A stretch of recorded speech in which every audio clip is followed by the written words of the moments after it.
Welcome to this METIS Sociology 1-year test batch. We are starting with phase 1 per test. Phase 1 test consists of 12 tests. Each question you will be given 9. Each test will be given 9 questions. So totally how many questions you will be able to write? 9 questions into 12 tests. So 108 questions will be the target for this phase 1 of test series, that is METIS Sociology 1-year test series, phase 1. The target is we will give you answers for 108 questions, including paper 1 as well as paper 2. You will learn 108 questions after completing this course, phase 1 test series. Then after the prelims is over, we are giving phase 2. In phase 2, you have 19 questions into 12 tests. How much it will be? 228. 228 plus 108.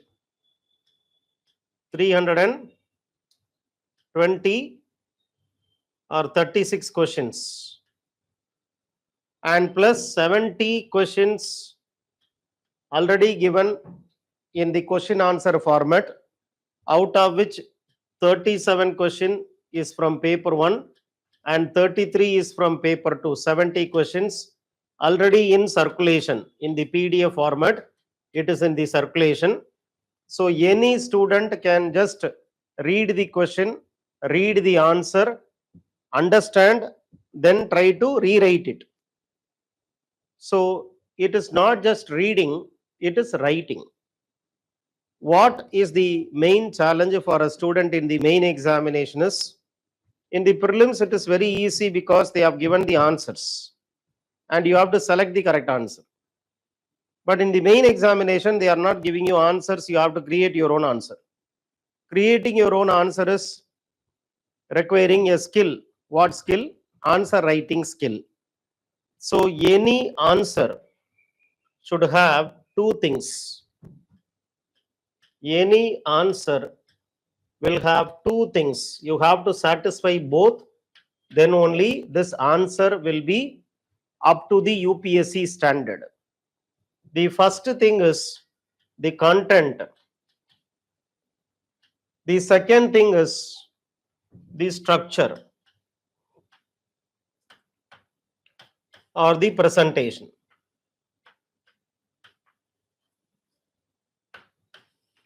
Without content, you can't speak about structure. So this is the step 1. First step is this. And this is the final step.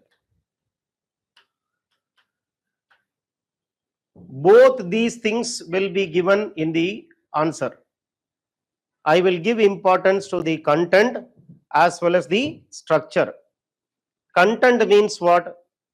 Your answer should have relevant points to the question. It is not what you are knowing you are writing, it is what is asked, that thing you are writing.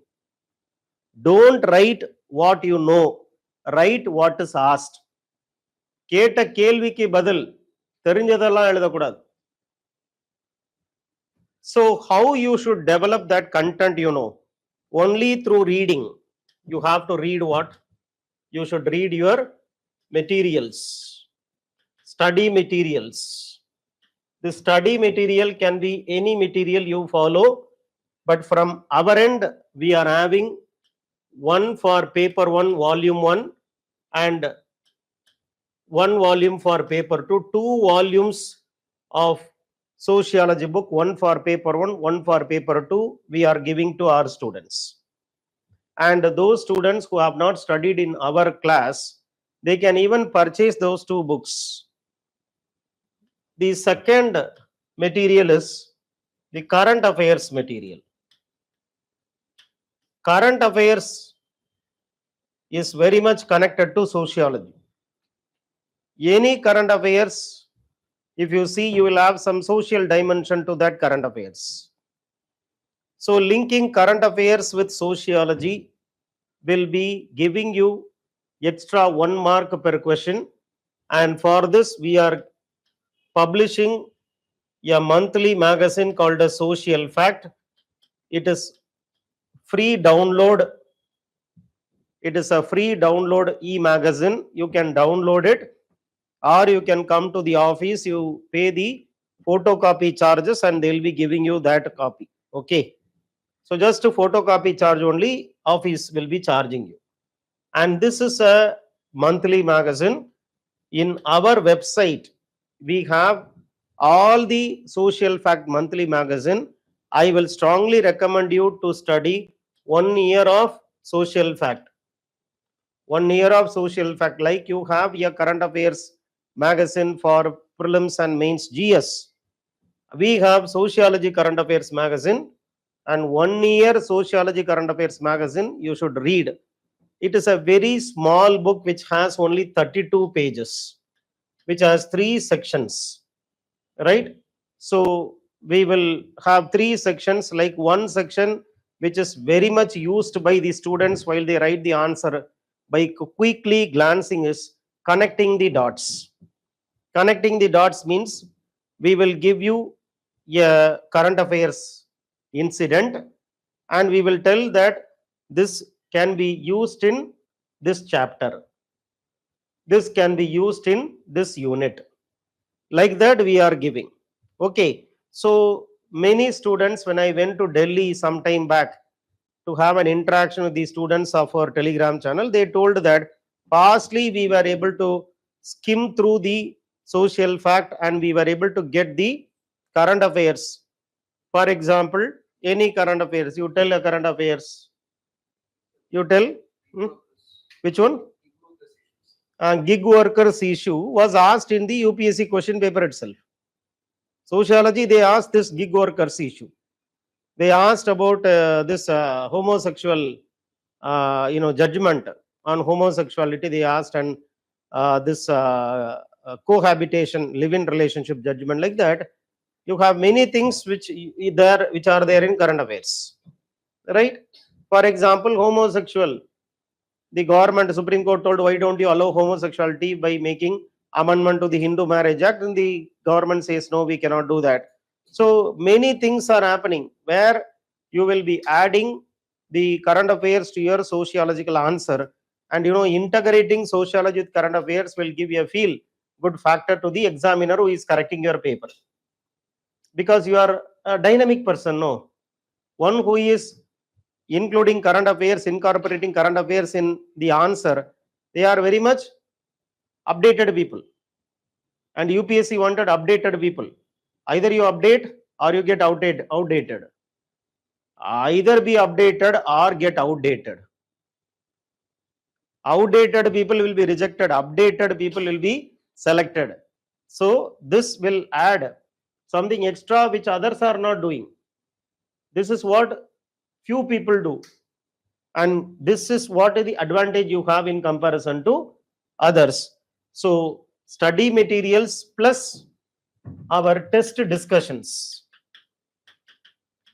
We have test discussions, and most importantly, rewrite the discussed answers. Rewriting the discussed answer is the surest way to cross 300. If you ask me what should I do to cross 300, I will tell, do only one thing. You rewrite the discussed answers. There are some students, in fact, why many students are skipping the test? Simple. They have not read. I tell you that after reading, you need not come to write the test. Through writing the test, you read. I am just redefining the objective of the test. You read, then you write the test. This is the conventional understanding of test. But for me, this will not work. Because what to read, how to read, how much to read, these are some questions for which students don't have answer. So all these questions are coming only when you think about reading. Don't read. No question will come. No confusion will come. No problem will come. So you avoid doing that. Only when you do, you will have complication. Avoid that.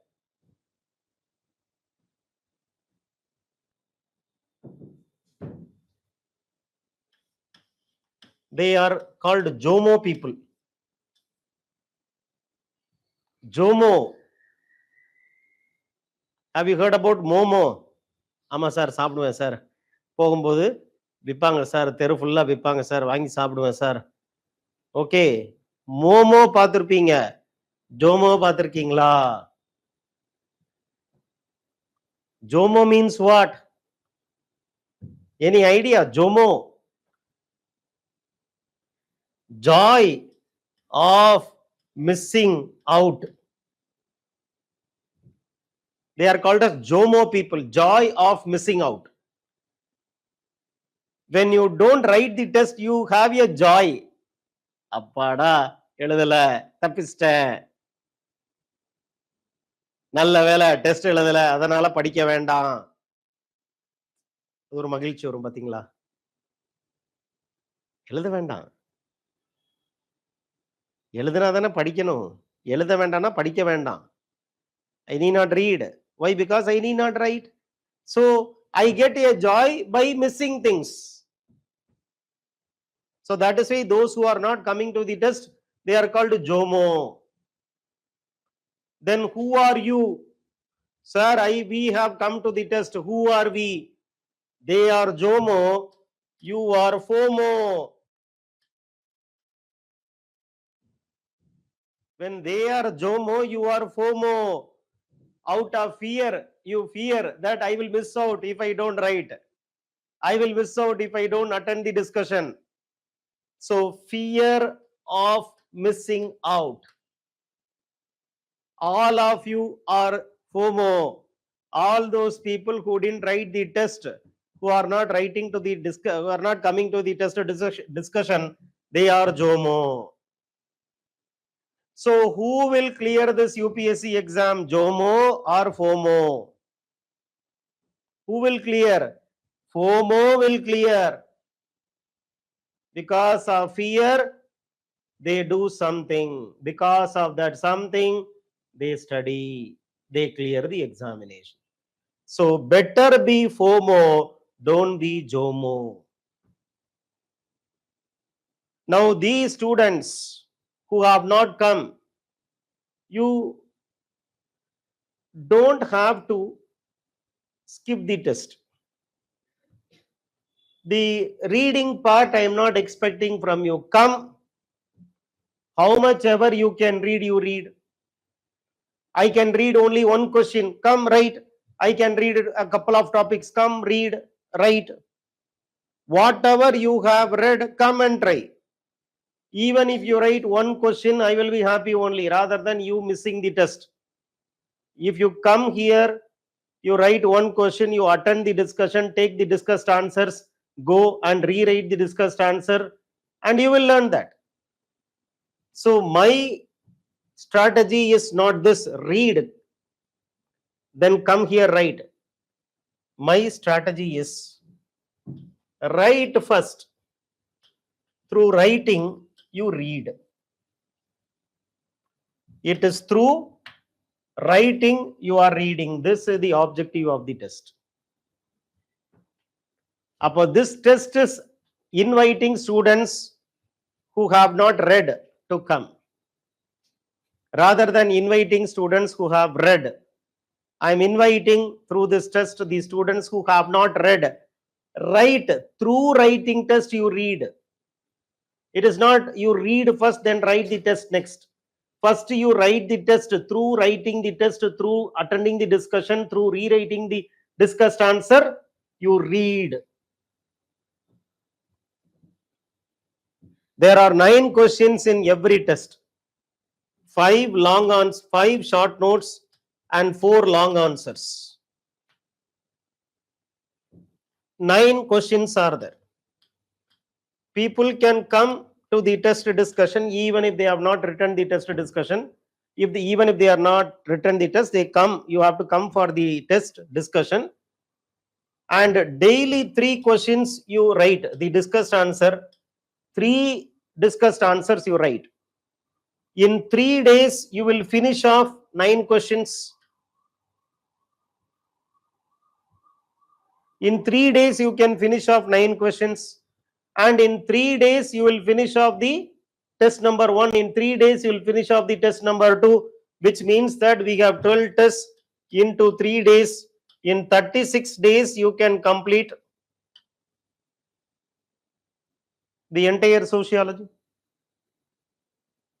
Can't you spend 36 days to read the entire sociology paper 1, paper 2? அதுக்கு time இருக்குதா இல்லையா?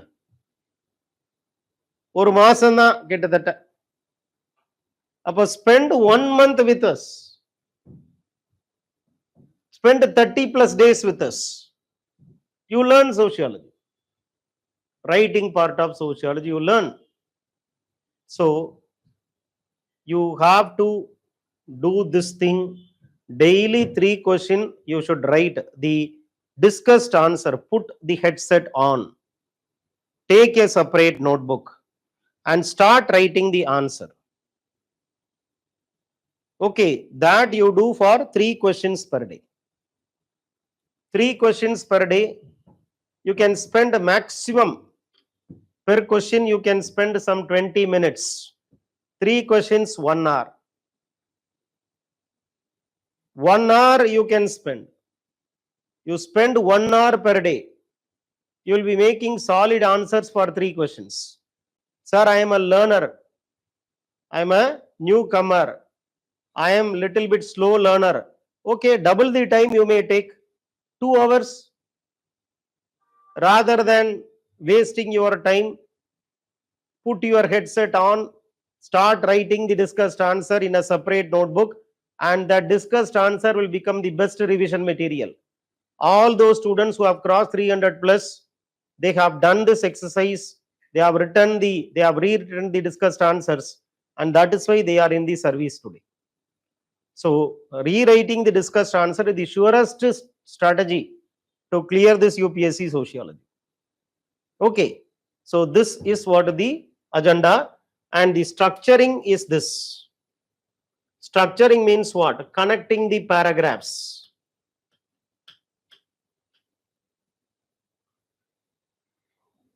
Try for some flow charts, diagrammatic representations.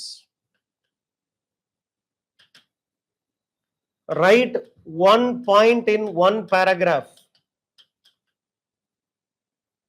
and always write some examples for a point which is difficult for you. Use examples. So when somebody is reading your paper, the reader of your paper should not have any difficulty in reading your paper. Without any difficulty from the part of the examiner, you should allow the examiner to read your paper easily. Always use jargons. Jargons or sociological concepts, thinkers, names or perspectives,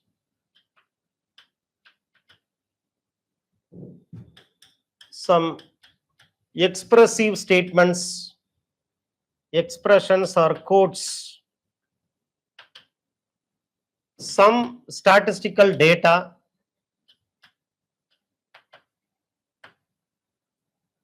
which is current affairs oriented, should be present in the answer as much as possible.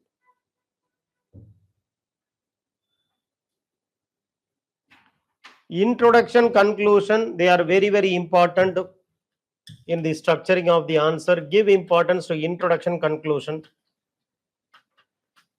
Mostly introduction should be why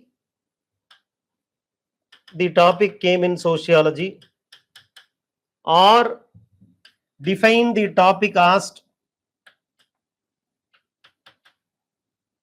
Conclusion should be what is the Relevance of the topic today. What is the relevance of the topic today? Can you use the topic today? In what way this topic has grown in sociology today? Like that, you should be able to generate the point. So think in this, on these lines, you will get the introduction and conclusion. Think on these lines. Many people have done a simple introduction by definition of the topic asked. And some have, started with why this topic came in the first place in this subject called sociology. Why should that topic come? And finally, that topic relevance today. How that topic is relevant today in sociology or in the current affairs. So these are some of the dimensions you have to have before you start writing the answer.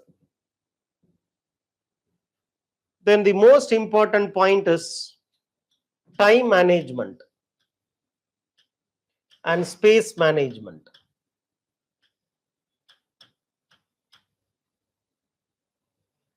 Initially, I am not giving you that much pressure on time management. You can write the test 1 hour, 1.5 hours, 2 hours. How many hours you can write, that many hours you can write. No problem. No problem. Because you should be comfortable in writing. When I put some pressure, then you will lose your comfort feeling and you will not come to the test. So I don't bother. You can even start writing the test by 11 o'clock or 12 o'clock itself. You can come anytime, take the question paper, 2 hours, 3 hours you wanted to write, you write. Though the question is set only for 1.5 hours, you can write it for 3 hours also, no problem. You can come before to the institute, take the question paper and start writing the answer for the questions. You need not wait for the other students to come for the commencement of the test. Okay, you can write for 3 hours also, no problem. But in the real UPSC, you have only 7 minutes for the short notes and 15 minutes for long answers. Real UPSC, 7 minutes, 2 plus 5. 15 minutes,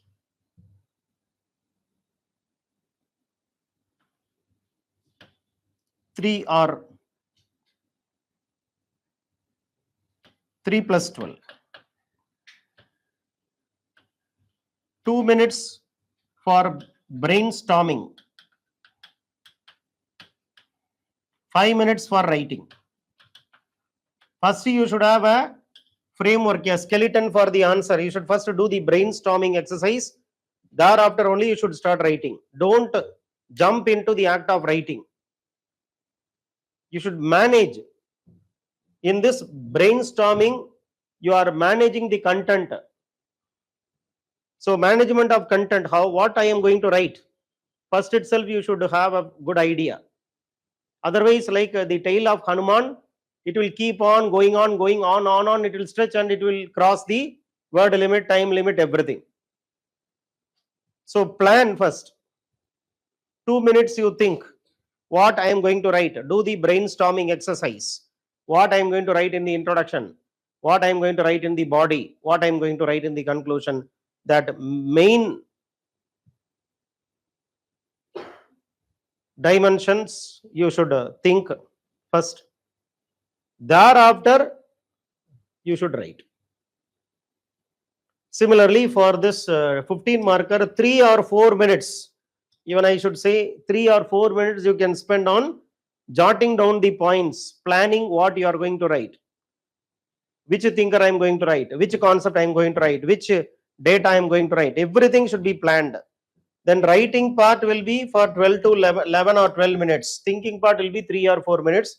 Here writing part is 5 minutes. Before that thinking part 2 minutes. So simply jumping into the act of writing the answer will make you write very random answers, not an organized answer.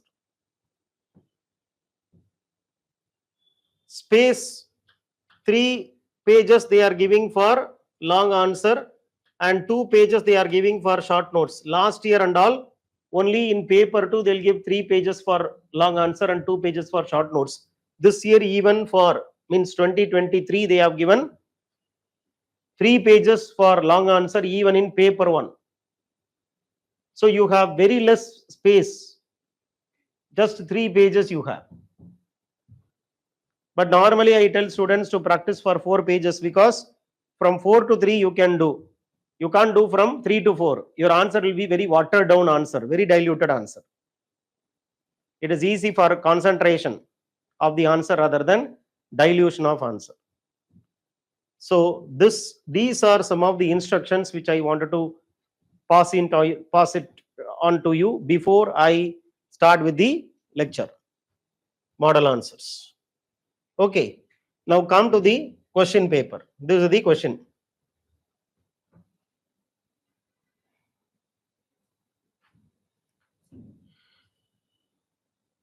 First question is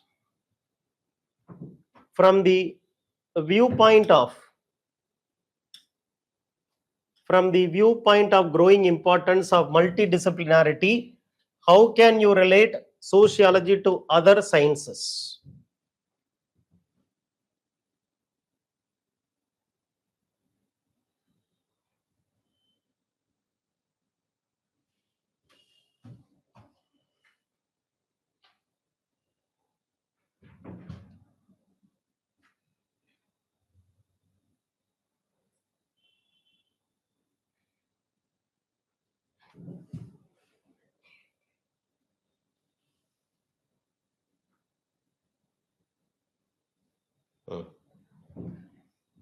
From the viewpoint of growing importance of multidisciplinarity, how can you relate sociology to other social sciences?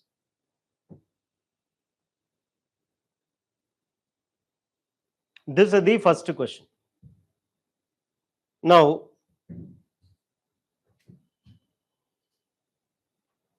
for the first question, what will you write for the introduction?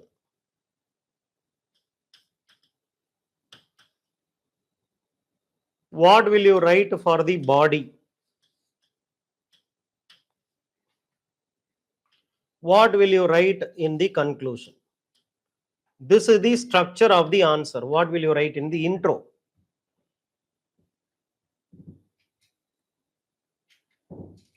Now, I tell you a technique. Underline the key concept given in the question and try to use that key concept as the first line. So the first line should be constructed by you taking the clue from the question itself. And this was the practice which we had since our school days. If you are asked the question, what is your name? You should answer, my name is, which means you are taking the keywords from the question itself to construct your answer. That same logic you apply in UPSC. Now tell me, what is the concept asked in the question? What is the concept asked in the question? Tell me. எந்த concept பா கேட்டிருக்காங்க? What concept they have asked? No, concept I am asking. You are reading the question. Concept.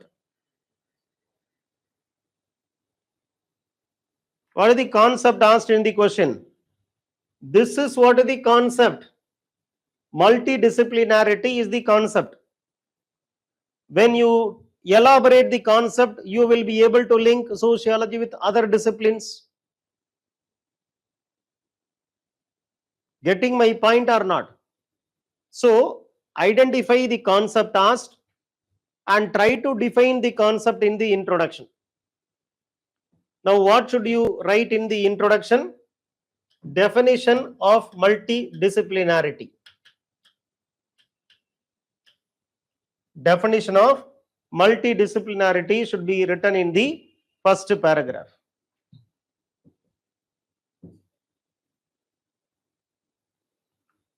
Multidisciplinarity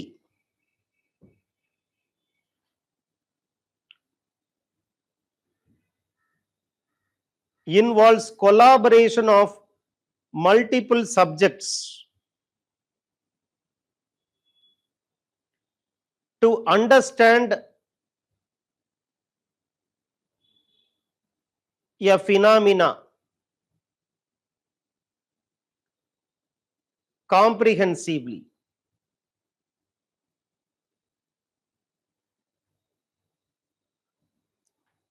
Knowledge from multiple subjects will be used specifically to solve a problem. For example,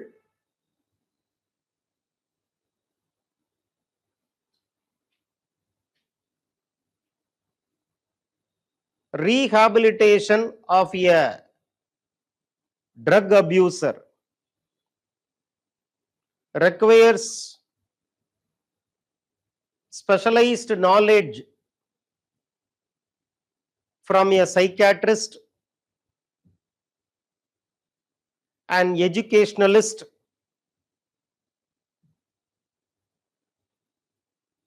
and a social worker.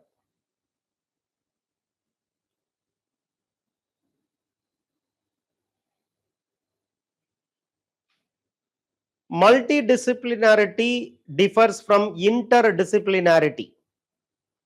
Multidisciplinarity differs from interdisciplinarity,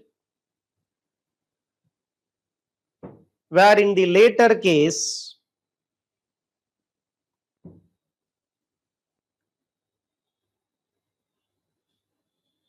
tries to arrive at unison of knowledge or assimilation of knowledge.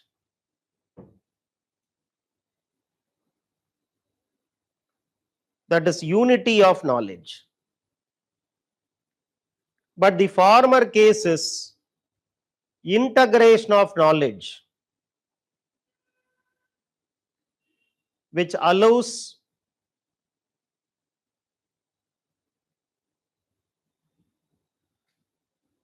knowledge from different disciplines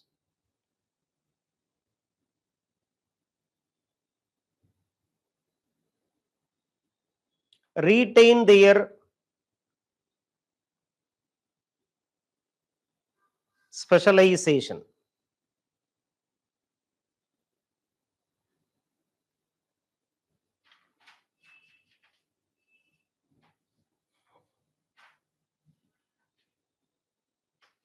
Have you understood how to start writing this answer?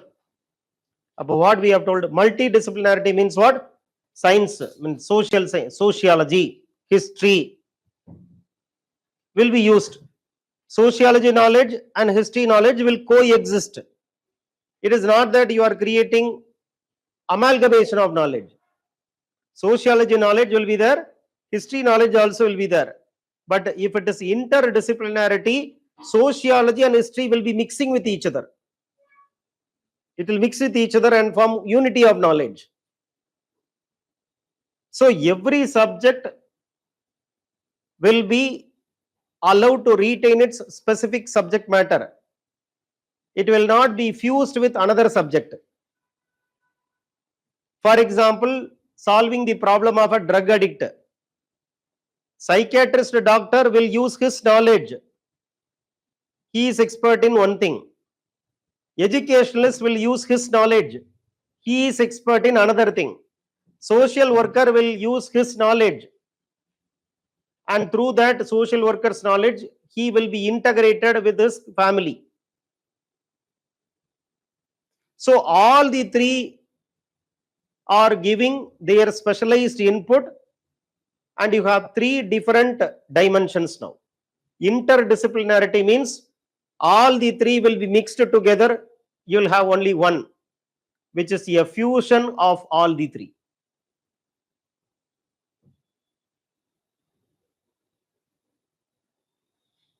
Sociology grew as a multidisciplinary subject since its emergence.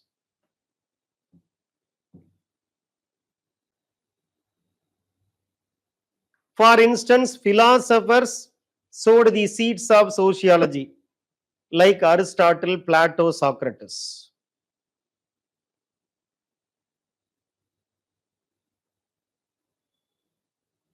Emile Durkheim taught philosophy. Max Weber taught economic history. Parsons used cultural anthropology in sociology. So sociologists have used economics, political science, anthropology, history, and other social sciences like philosophy and psychology to construct sociological theories.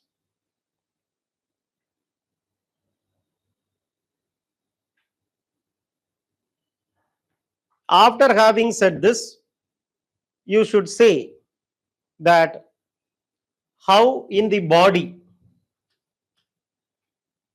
how anthropology is connected to sociology, how history is connected to sociology, how political science is connected to sociology, how economics is connected to sociology, how psychology is connected to sociology. So you should write like this. Write the subtopic.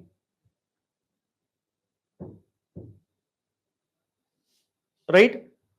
Anthropology and sociology.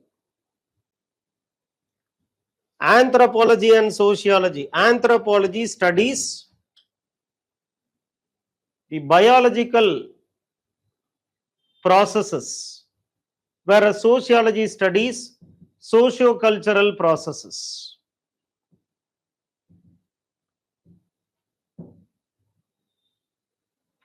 But both are like twin sisters. A.L. Kroeber says. Both are twin sisters. Anthropologists like Malinowski gave functionalism to sociology.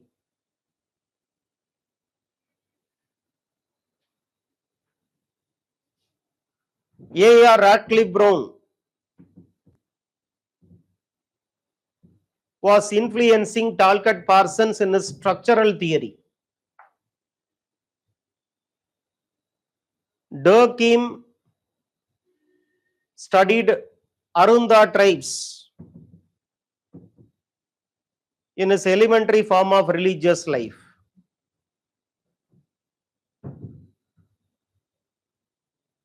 So when anthropology studies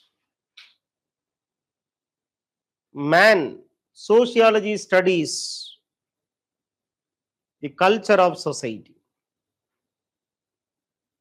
Both are like two sides. Man cannot be understood without culture, and culture could not be understood without the behavior of man. History and sociology. It is said that history without sociology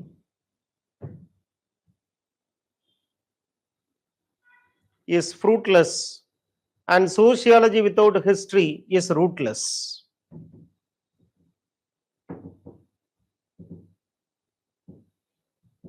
Marx used historical materialism to explain modes of production.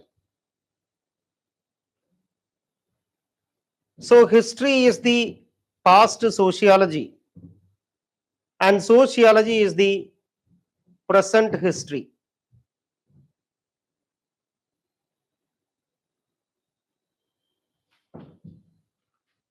This resulted in the formation of social history, a new discipline, political science and sociology. Max Weber made a specialized study of power and authority. which becomes central to political science. His rational bureaucracy model immensely helps political scientists to understand how power is distributed in the society.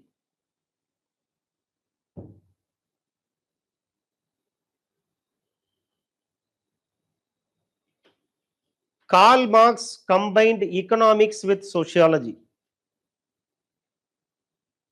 For him, economy is the foundation stone for the society. And change in economy necessitated change in society.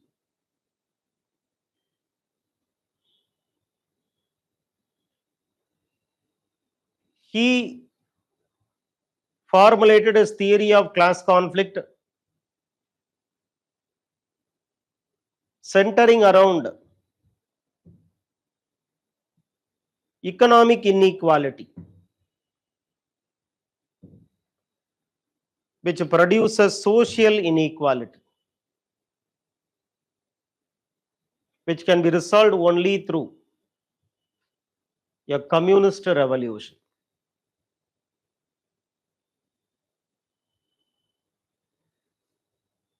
G.H. Mead effectively synthesized psychological principles in a study of self and society. He writes how personality of the individual arises because of interaction with the larger society.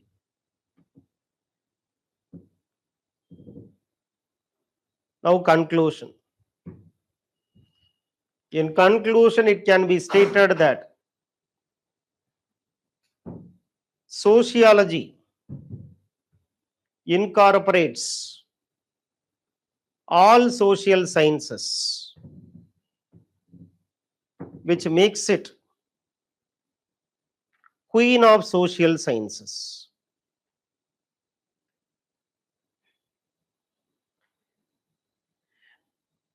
Sociology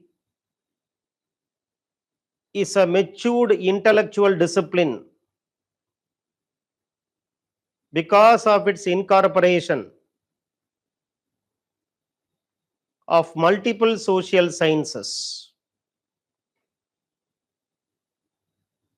and therefore sociology has multiple methods, multiple theories, making it a distinct and matured social science.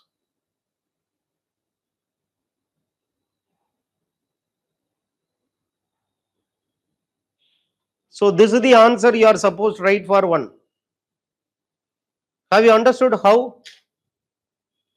I told that there is an introduction, I told that there is a conclusion, I told that the body of the answer should hit the question.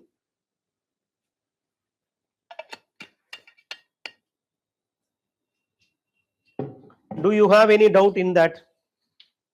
If you have any doubt, you can ask me.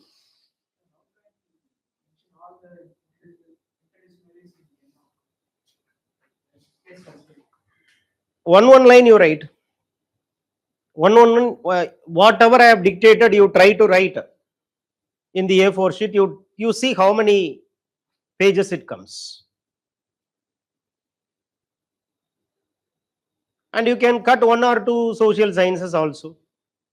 Write some 3 social sciences. Why should you write all the 6 social sciences? Okay. In the conclusion, you can write the remaining 3. Not only above, the other 3 social sciences also get incorporated in sociology, which is why it is a mature discipline today. See, The pattern of thinking which I am giving now may be new to you. Maybe some words which I am using may be new to you, but if you repeat it 3 times, you will be able to retain it. The surest way of retention is recall, or the surest way of retention is to repeat. Repetition will lead to retention. Retention will lead to recall. And when you can recall, you can write effectively. 3 times you should repeat. Anything you don't understand, read 3 times. First read quite fastly, then you read very slowly, then you read very slowly. First reading should be a glance, should be very fast. Second reading should be dead slow. And third reading should be in between the first reading and second reading, medium speed of reading. And then after that, take a white sheet and start scribbling on those sheets of the points which you have read.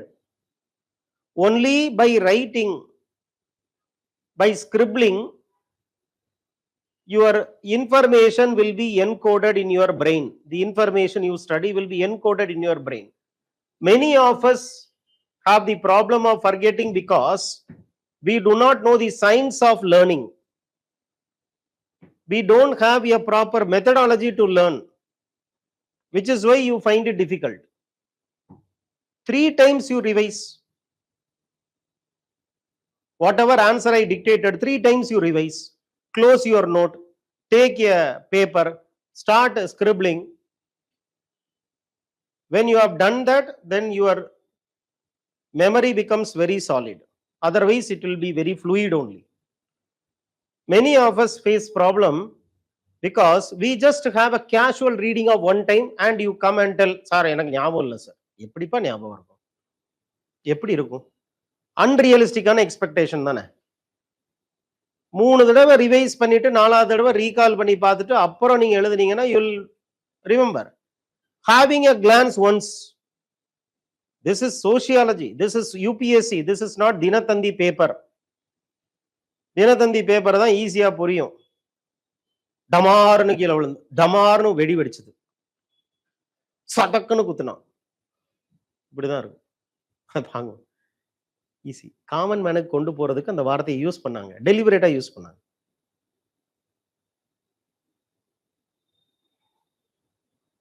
அப்ப அது இல்லை, இது rock solid subject. இது மட்டும் இல்லப்பா, polity, economy, any GS you should read 3 times. You should read, இல்லைன்னா you will forget.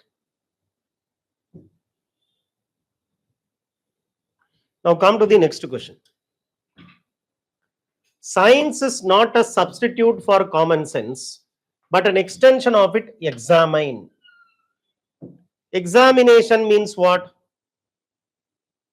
What do you mean by examine? Thoroughly you have to study. The purpose of examination is to give yes or no. Examination means what? You should be able to give a judgment. That is what is examination. For example, you are writing examination, the judgment comes in the form of yes or no. So anything examination means thorough study of something and giving you a conclusion. This is the conclusion. Judgment is written. So each and every part will have to be examined. Then only we can give the result of the patient. You will be called for medical examination after you give your interview, which means what? They will thoroughly study you, your physical things, fitness, and then they will conclude whether you are fit for the service or not. So examinations final purpose is giving you a result in terms of yes or no. Have you understood what is the meaning of examine? Okay. So the question is about science is not a substitute, but extension of it. Now go to the second question. Introduction, body, conclusion. What will you write in the intro? What will you write in the introduction? What is the key word? Go to the keyword. How will you spot out the keyword? What is the keyword in the second question? You tell me. Science and common sense. That is the keyword. Those are the keywords. So using science and common sense, you should write the introduction. Tell me the introduction. Whatever the environment is, and science is rationally thinking about it and rationally analyzing about it, and coming to a conclusion. So there are two ways to start. One, you can write what is common sense, what is science, or else the context of the question can be the introduction. What is the context? It is not opposites of each other. It becomes complementing to one another.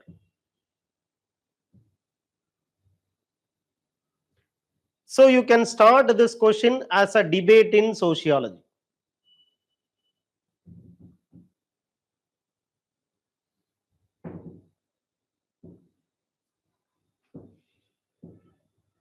So like a debate, you start.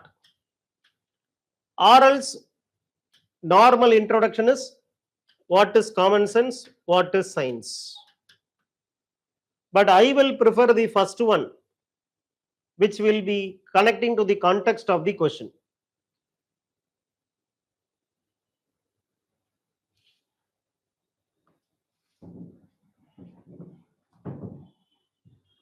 Sociologists were divided on the nature of relationship between science and common sense.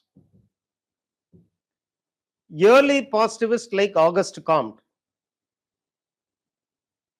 argued that sociology is a scientific study of society which should be divorced from common sense. In his Law of Three Stages, he wrote that a theological society will be replaced by scientific society. Since common sense has its root in religion, the rise of scientific society means common sense will be substituted by science. However, non-positivist rejected this argument of positivism, saying that common sense and science are not antitheses of each other. That should be the introduction. Then come to the body and elaborate what you have told in the introduction. What we have told in the introduction, common sense and science are not antithesis of each other. That you have to take up and you should argue.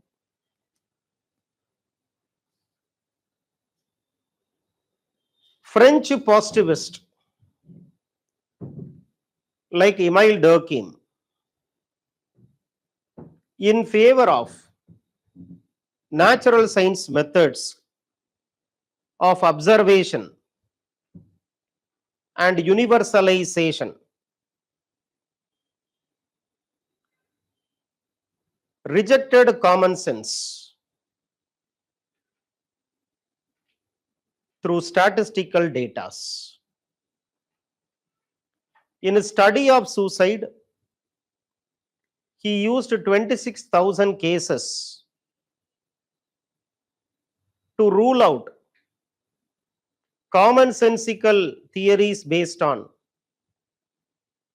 geography, climate, economy, alcoholism, racism, etc.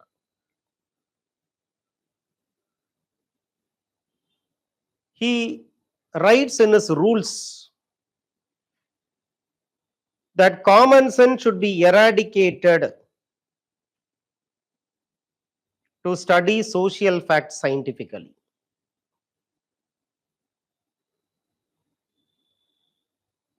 However,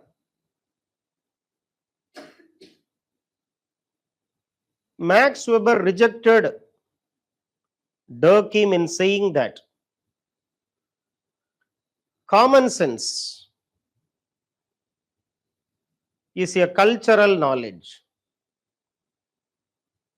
which has to be used in sociology.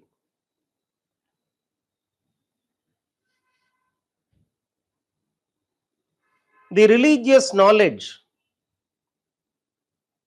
offered by Protestantism helped in the scientific capitalism in Europe, according to Weber. So, science and common sense complement each other.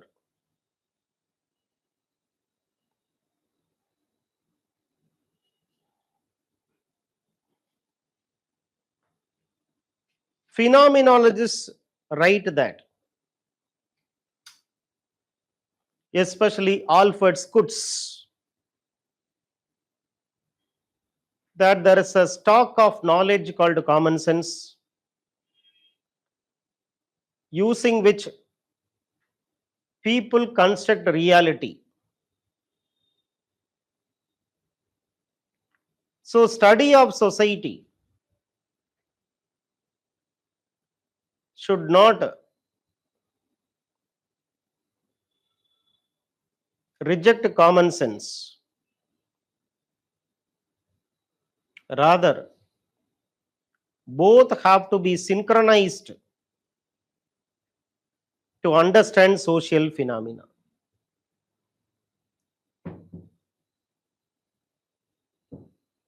Contemporary sociologists argue that man is rational as well as emotional. He is law bound as well as culture bound. So, culture and science form a continuum. They are not diametrically opposites. Sociologists are now interested to study how human action is a combination of science and common sense, which differs across situations as well as proportions.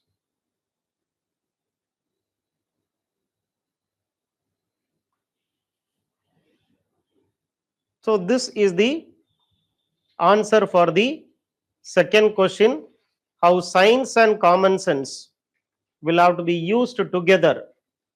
It cannot be used as a replacement. Science cannot be used as a replacement to common sense. Then the third question is, How did the theory and empiricism analyze everyday structures in sociology? How to integrate theory with empirical knowledge to explain everyday structures. Now, have you understood what the question is about? Everyday structure means who gives importance to everyday actions? The one who is giving importance to individual in the everyday social setup. Non-positivism explains everyday sociology.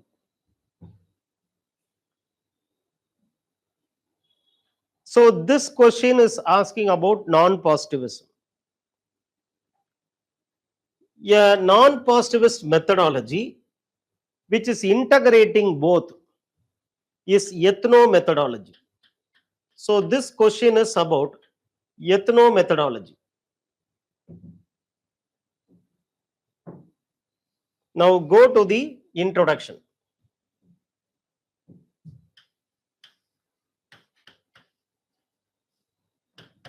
What are the key concepts given in the question? Tell me what are the key concepts given in the question? Theory, empiricism, everyday structures.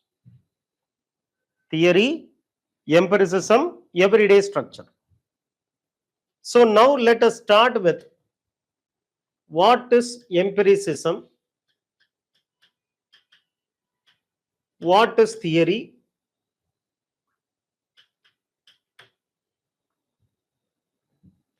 empiricism is a philosophy which says that knowledge comes only through experience. The word empiricism comes from a word empyreum, which means experience.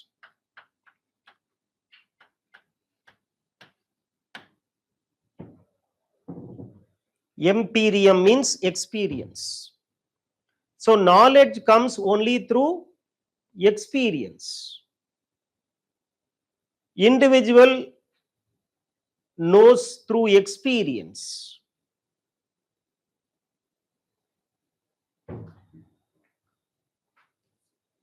Man is like a blank slate when he is born. But through experience, he is writing on the blank slate. 17th century philosopher John Locke,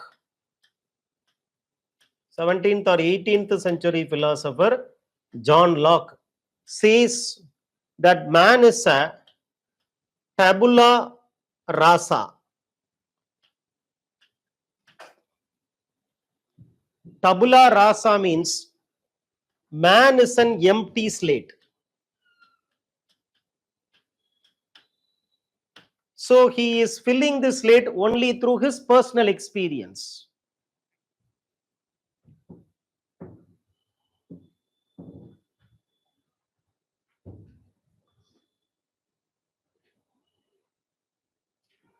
Taking clue from empiricism of Locke, taking clue from empiricism of John Locke, Auguste Comte emphasized on empirical knowledge in his positivism. He stressed on empirical knowledge in his positivism.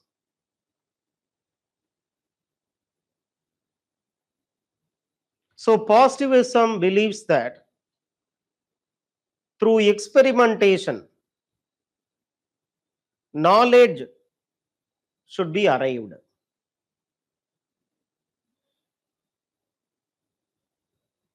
But this is different from rationalism because according to rationalism, man in his mind develops ideas.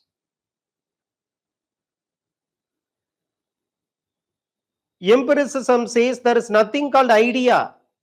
You are only a blank slate. You will get experience. Then only you can develop idea. It is not idea came first and experience came next. Theory, on the other hand, is a mental construct which has to come from. Theory, on the other hand, is a model, a generalization, which has to come from empirical facts.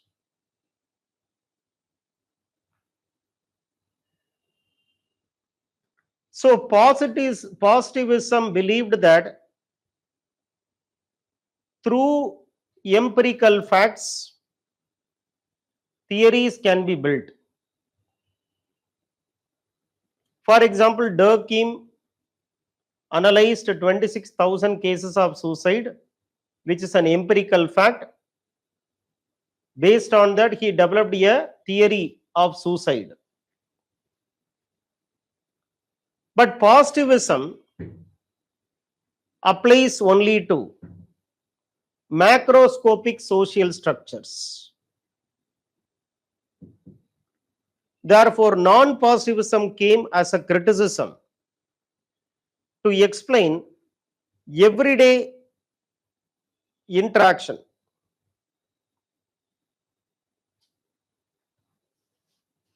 Ethnomethodology tries to explain how man creates a social order.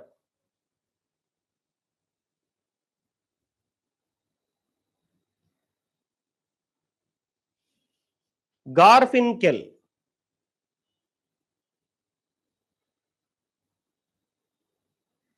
demonstrated how using documentary method people select certain aspects of facts and construct their theory.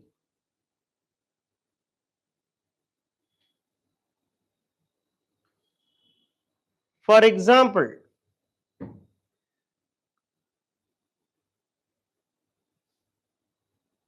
Garfinkel, in his work titled Studies in Ethnomethodology, Garfinkel, in his work titled Studies in Ethnomethodology, refers to how people use perspectives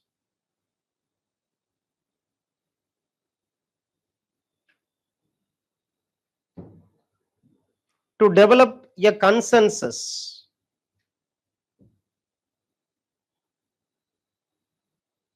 for interaction. So people, they develop a consensus for social interaction. He gives an example of how even though there was no counselor in the college, students remarked that it was one of the best counseling. So they were using their general perception and concluded that he is a best counselor, though there was no counselor.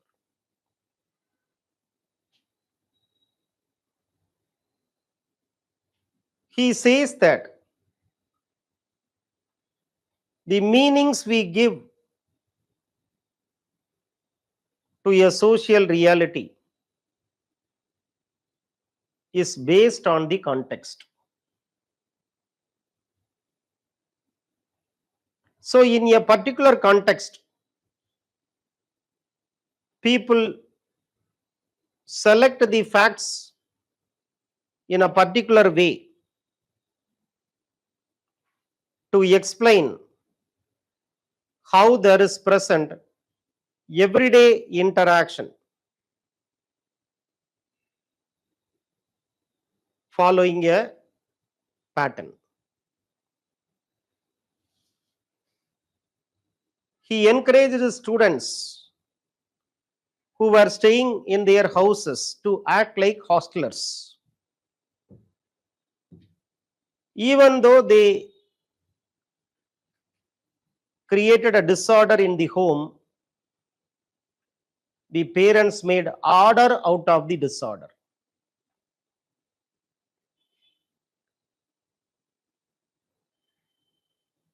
So, order in the society is only a fiction, it is not real. And through that imagined order, we construct our everyday interaction. In conclusion, it can be stated that reality is organized, patterned by the mind of the actors. Such mental patterns, according to positivism, has its origin in social patterns, whereas non-positivism says social patterns have their origin in the mental patterns. The core of the matter is when positivism emphasized on social structure, non-positivism emphasized on the individual mental structure.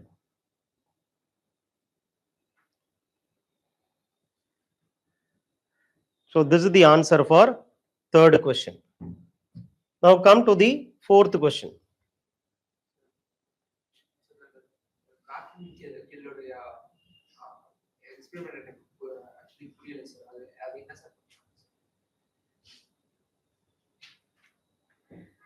Garfinkel is telling in a college there is a counseling. In that counseling, the best counselor will come and give counseling. Even though the best counselor was not there, no counselor was not there, the students were receiving counseling through a telecom facility. They will be seated in a separate room, and the counselor will be put in a separate room. And through telephone only, the counselor will give counseling to the students. Though there was no counselor, there was one normal person who is randomly telling yes or no, yes or no. The students felt that it was a best counseling. When the students were told to act like hostlers in the houses of them, the parents thought that my child is behaving like this because of the over workload given by the university.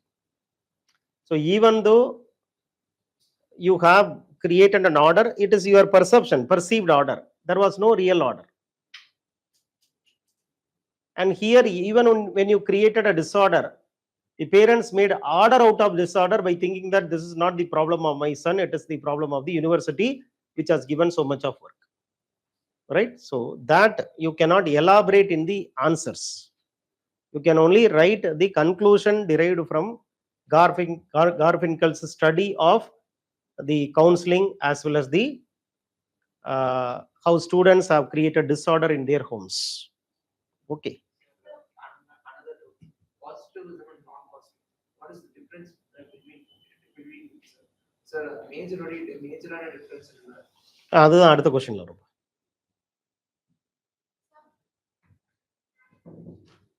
இதுல வரும். இதுல வருதுப்பா நீங்க கேக்குறது. Okay, this here I'll explain. Since this is only test discussion, I'm giving you answer for the question that சொல்லுங்கப்பா.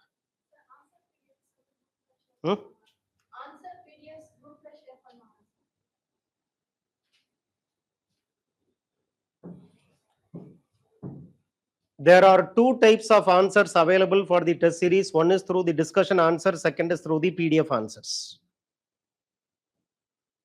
The discussion answer will give you some introduction, some conclusion, whereas the PDF answer will give you some other introduction, some other conclusion. Because I cannot simply repeat what is written. I have to throw some dimensions newly, which will be a value addition for your answers. Anyhow, the static printed material will be read by all. So for dynamic writing of answer, you follow the discussed answer. What you do? Follow the discussed answer, read the PDF notes, and then make your own notes based on these two sources. And that notes will be the best notes. Okay, it will take time, but it is worth spending time. We can't, do some other thing which will not fetch us the marks which we wanted. There are certain time tested strategies to get 300 in sociology. Okay. For your question, positivism, non-positivism, positivism says sociology is a science, non-positivism says sociology is not a science. That's all. That is the one-liner difference. I elaborate that in the question. Okay. The ability to connect personal challenges to larger social issues is the heart of sociology, according to C. Wright Mills. Discuss.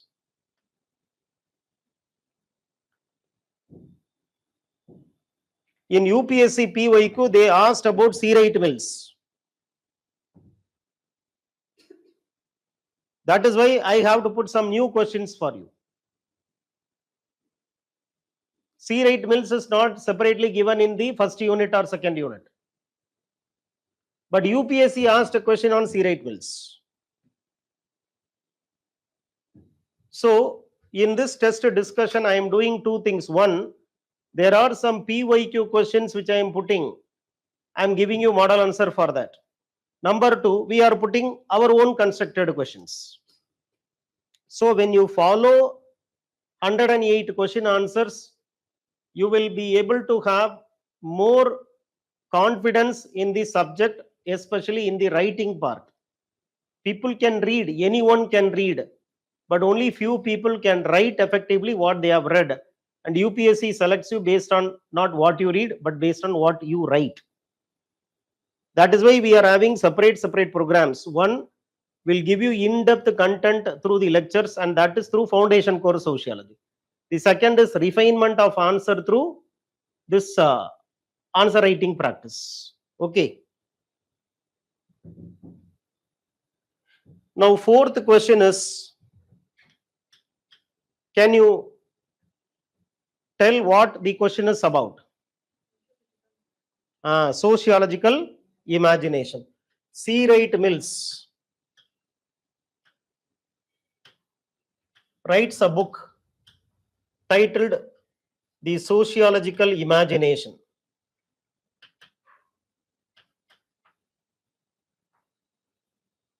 In 1959.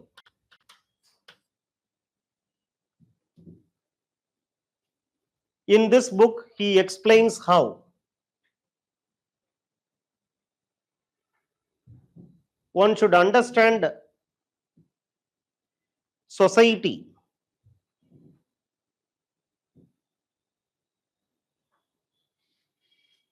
by including the perspective of the individual. And one can understand the individual through the lens of the society. He makes a very famous statement. He says, it is impossible to study an individual without studying the history of the society, and impossible to understand the society without studying individuals.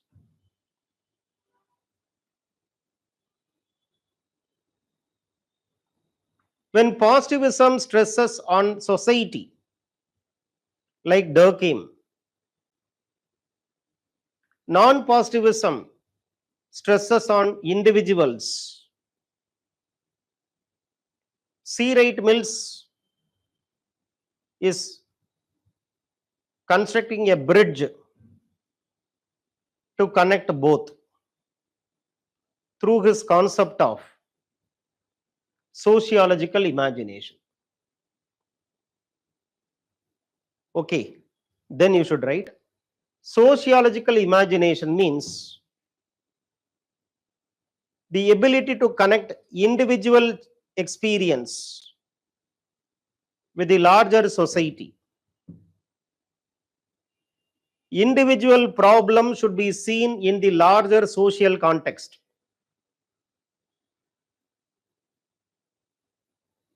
He made a distinction between troubles and issues. He made a distinction between personal troubles and social issues.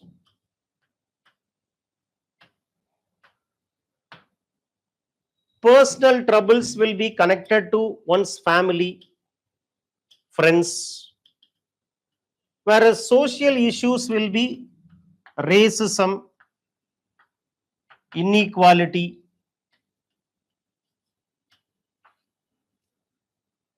So when you try to understand your personal problems, you should understand from the social dimension.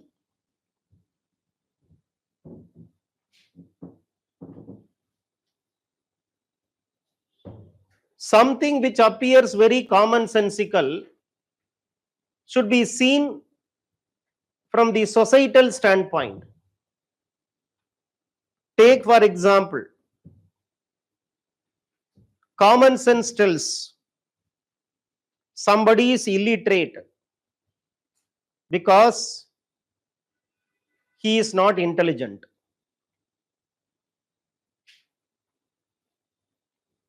But this will be a wrong understanding when you ignore society. It is society which is unequally distributing the education. For instance, in traditional India, right to education applies only to Brahmins. So non-Brahmins are not educated in traditional India, not because non-Brahmins refuse to go to school, that the caste system prohibited entry of non-Brahmins into the schools. Similarly, poverty is not because individuals' failure to get a job. Poverty is connected to social structure, that people who belong to lower stratum, they are poor. It is not the choice of the individual that made him poor. It is the social condition that made him poor. So poverty, inequality are social problems which has to be connected with the individual problems.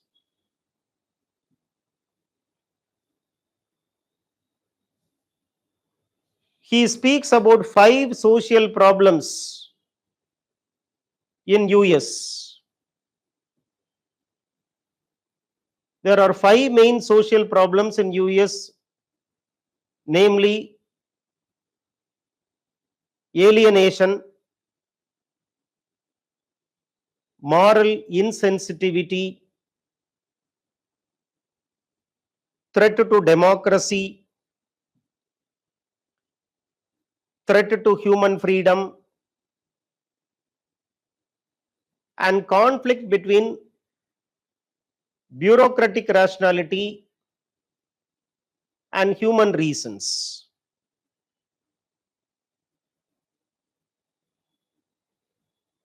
These are 5 social problems.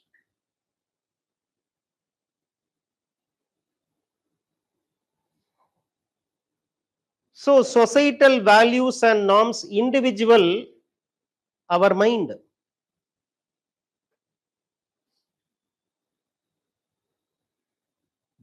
So relation between society and individual can be understood only through sociological imagination.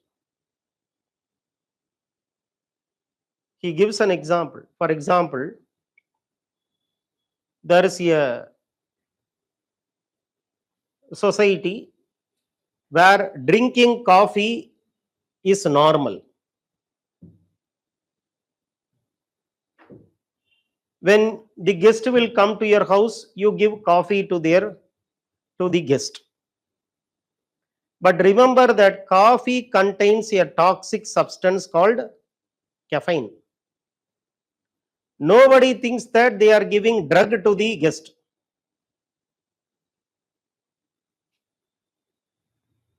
So you see coffee not as a caffeine content drink.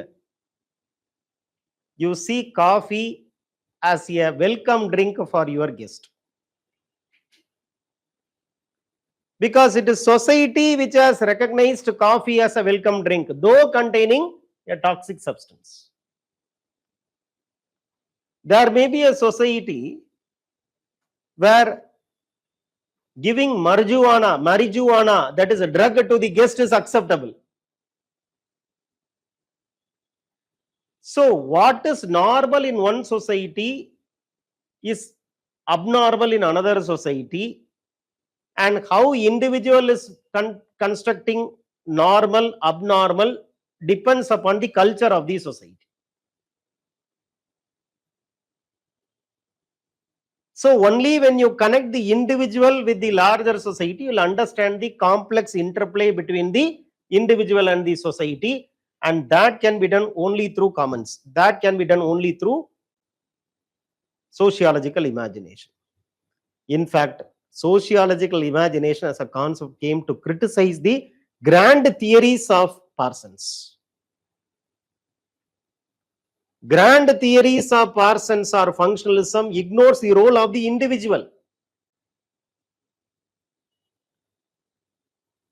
That is why, through the concept of sociological imagination, he is connecting individual with the larger society.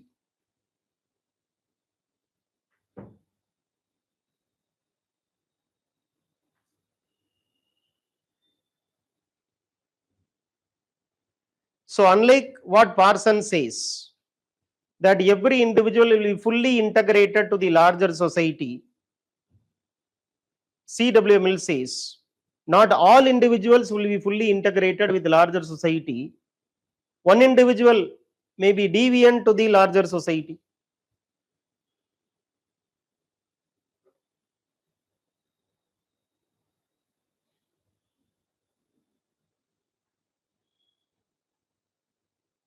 So the crux of the matter is what? Give importance to individual and the larger society. Individual problem should be seen as a social problem. Social problem should be seen in the perspective of individual. Connecting individual with the larger society is what is he telling in this concept of sociological imagination. Okay. Then come to the fifth question. Human society is a consequence of social interaction. Explain. So what do you mean by this? Human society is a consequence of social interaction. What will you write in the introduction? Society and interaction. That is the point of question. So interaction makes the society. Now, which perspective you have read in first unit or second unit is connected with interactionism? Symbolic interactionism is the question. In the introduction itself, you tell the examiner that you have understood the question. So write symbolic interactionism in the first place. How will you start? What will you write in the first paragraph? Symbolic interactionism.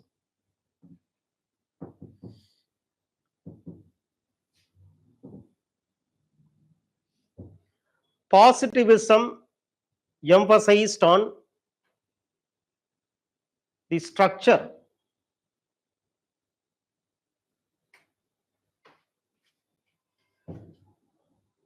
whereas non-positivism emphasized on action.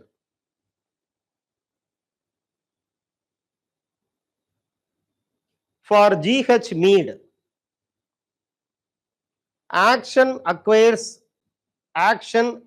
in a chain called as interaction. It is through interaction that meanings are communicated between the actors through the use of symbols.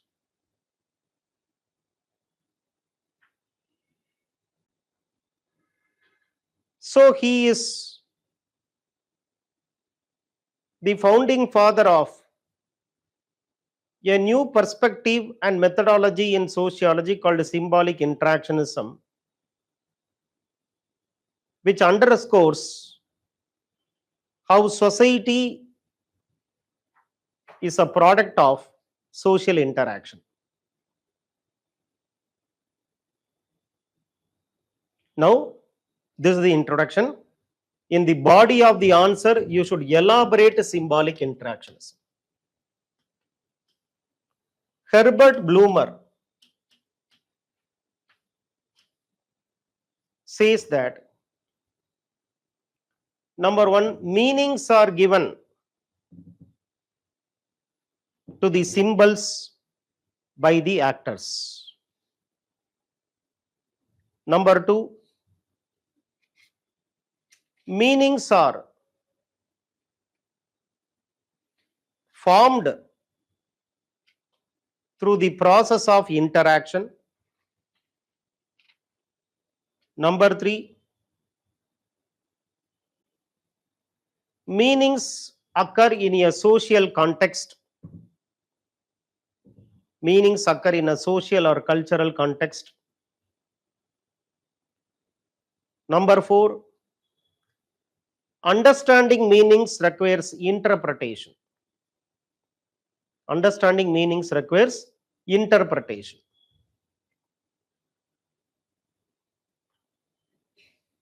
So, symbolic interactionism explains how self emerges out of social interaction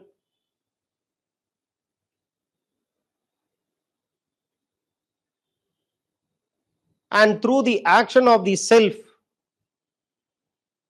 society emerges. For G.H. Mead, both self and society are socially emergent.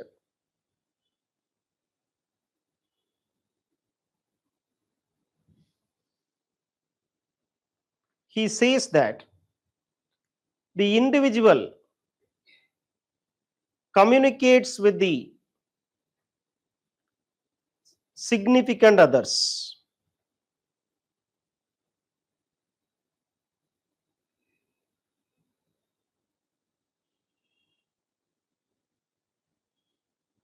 Which includes family, teachers, and peer group.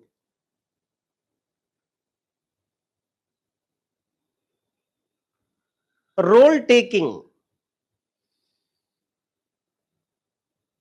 happens by imitating the significant others.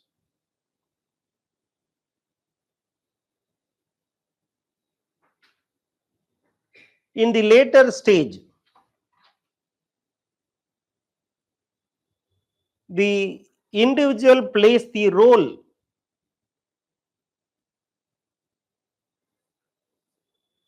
taking into account the generalized others. And generalized others forms the composite expectation of the larger society.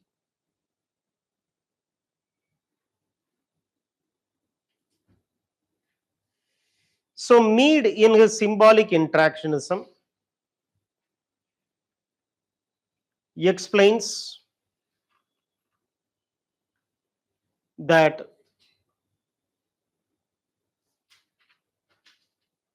mindful action of the self produces social institutions, paving way for the emergence of the society.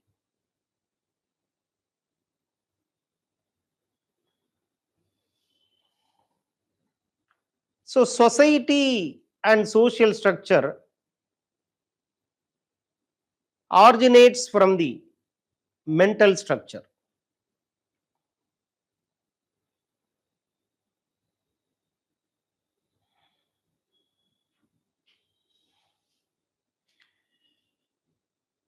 It is through symbolic interactionism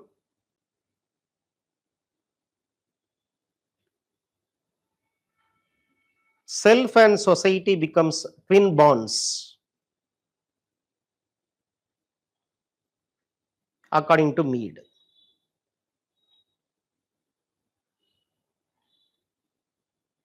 Right?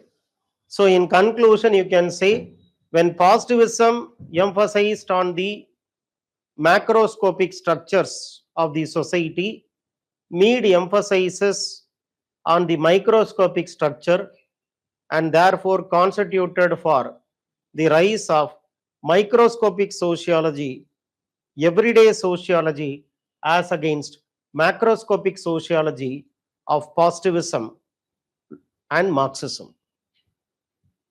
That will be a conclusion which you have to give. Because positivism says society came first and that influenced your social interaction. Whereas Mead says social interaction created a sense of society in your mind. When you are born, you are empty, being nothing.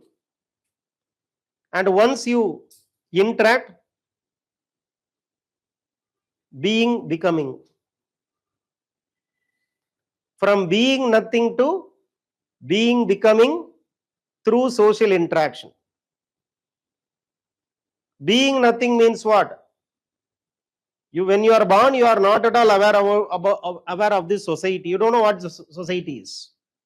But when you keep on interacting, you construct the social patterns. So, positivism is about the macroscopic sociology, whereas G.H. Mead is about everyday microscopic sociology. So, he has contributed for a new league of sociology as against the conventional sociology characterized by positivism and Marxism. That is how you have to write a conclusion for this. Now go to the next question. That is, what are the shortfalls of positivism that gave rise to non-positivism? See, many questions have the same theme in today's test because the test syllabus is first unit and second unit. And second unit, if you ask, each and every topic is talking about the same thing, whether sociology is science or not. Okay. Now, come to the sixth question. What you will write in the introduction? What will be there in the intro? In the introduction, you should say something which is there in the question. What is there in the question? Shortfalls of positivism.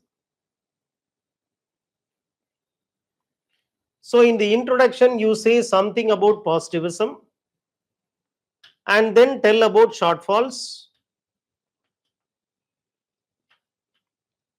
Then in the body, you write about non-positivist methodology and conclusion, use of non-positivism, relevance of non-positivism.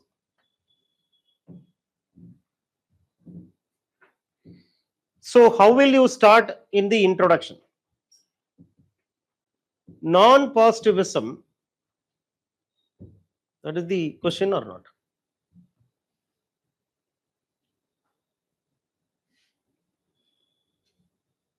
The first is about positivism. Positivism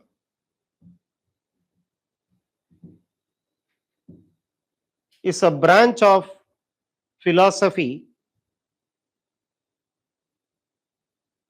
which wanted to study society based on the principles and the methods of natural science.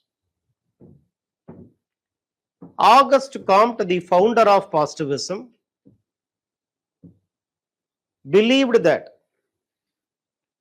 sociology is a scientific study of society.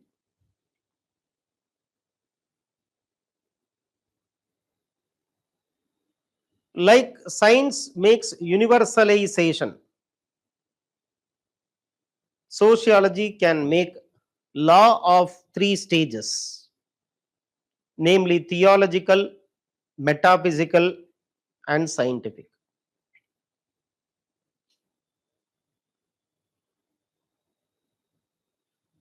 Even Emile Durkheim made an attempt to study society scientifically using statistical data. However, positivism overemphasized empiricism and wishfully ignored the role of individuals, which was leading to criticism against positivism by non-positivism. This will be the intro part. Then in the body part, write 4 types of non-positivism. Non-positivism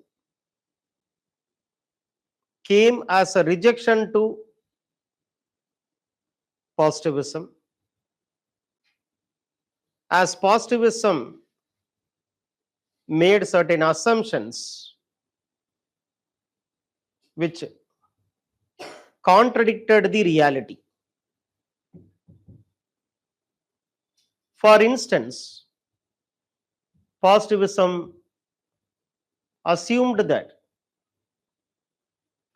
society is the ultimate reality and individual mind is only passive. Durkheim wrote that individual consciousness will be controlled by collective consciousness. In a study of social fact, Durkheim wrote how the ways of acting, thinking, and feeling of the individual is socially constructed.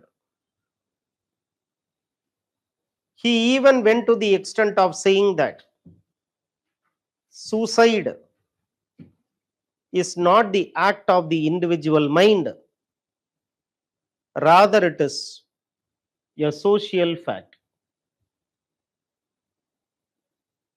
Non-positivism rejected Durkheim by saying that he suffers from extreme social realism.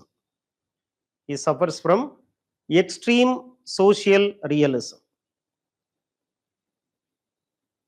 Max Weber criticized positivism for declaring sociology as a natural science.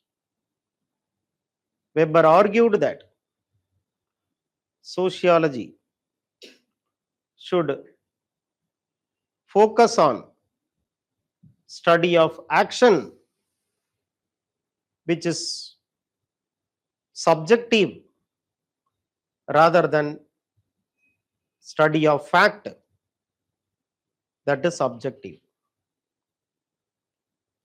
Reality, according to Weber, has two dimensions. One, visible, which can be subjected to observation. Two, invisible, which can be captured only through interpretation. Unlike science, whose aim is to explain reality, sociology has a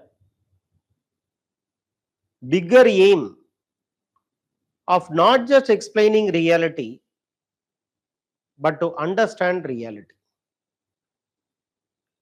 To understand reality, one should use interpretation rather than observation, which is why Weber said sociology is an interpretative science. George Herbert Mead, in a symbolic interactionism, explained how through interaction meanings are communicated between the actors through symbol. Symbol does not carry any inherent meaning. The meanings are given to the symbols by the actors involved based on the socio-cultural context. So it is symbolic interactionism that helps in the understanding of society. Therefore, like Max Weber, the individual meanings and motives will have to be emphasized rather than social meanings and motives, according to G.H. Mead. Phenomenologists say that reality should be seen through mental constructions, not through social structures. Edmund Husserl wrote that sociology should not try to validate or invalidate truths. It should only focus upon how individual mind is constructing truth. So the process of the mental construction by the individual should be the subject of study rather than the product of such mental constructions. Ethnomethodology argues that people select certain aspects of reality and impose those selected aspects onto the reality. So reality is mentally constructed, and that construction through documentary method must be the focus of sociology. In conclusion, it can be stated that when 19th century positivism wanted to give an identity to sociology by offering a subject matter, 20th century non-positivism came as a criticism against the scientific aspect focused by positivism. They give importance to how reality has multiple dimensions which has to be studied not through structural perspective but also through the perspective of the agency, and that helped in the intellectual growth of sociology as an academic discipline. Right? So this will be the answer. I have told you, listen to the audio discussion, put the headset on and start writing the answer. Okay, you can scribble something on the notes when I am giving you the model answers, but the real answer will come only when you take time to construct the answers, because you will come to know that it is not about the points, it is how you carry forward the points, like an argument and counter argument, like a storytelling exercise. When the person reads your paper from the starting till the end, he should freely read, he should not get stuck up in the middle and think what you have written. Easy reading is very, very important, for which you should logically connect these statements. Okay, not just throwing the points randomly. Is sociology a value-free science? Can objectivity be accomplished in sociology? Is sociology a value-free science? Can objectivity be accomplished in sociology? See, for this question, you have to tell me what should I focus upon. Value-free sociology. And secondly, objectivity in sociology.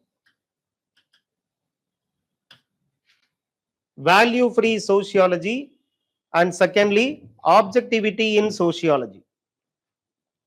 Come to the first point, value-free sociology.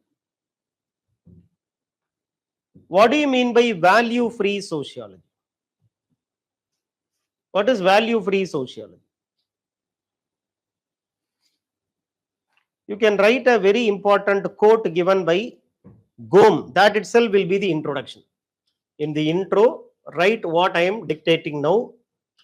Gome, G-O-M-M, Gome states that value-free sociology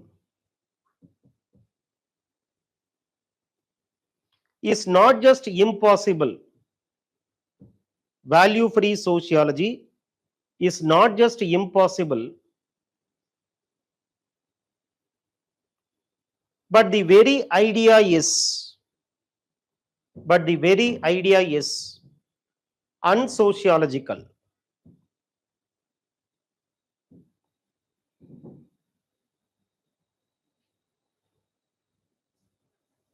Right? So, after having made this quote, you should say what is value-free sociology. Value-free sociology means what? Sociology should not, or sociologists should not be biased. They should not be influenced by their values.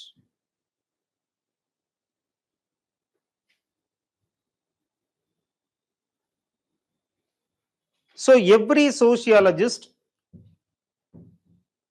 comes from a particular culture. He has certain values, but when he is doing research, he should not let his values influencing the research. He should not let the values to influence the research. So this is what is called as value neutrality.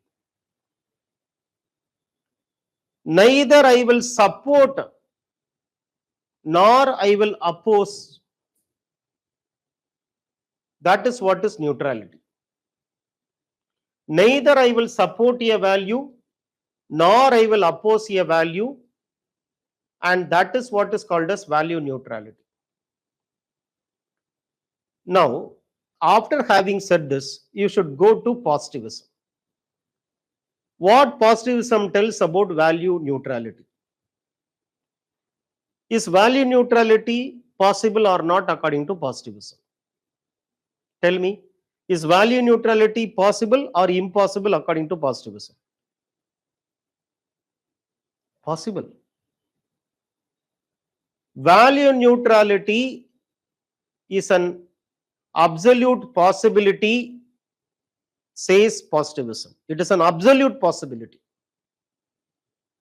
Now explain who told it is an absolute possibility. I can stay neutral to values and I can study reality. Who said this? Who demonstrated this? Emile Durkheim. Durkheim illustrated value-free sociology. He demonstrated value-free sociology.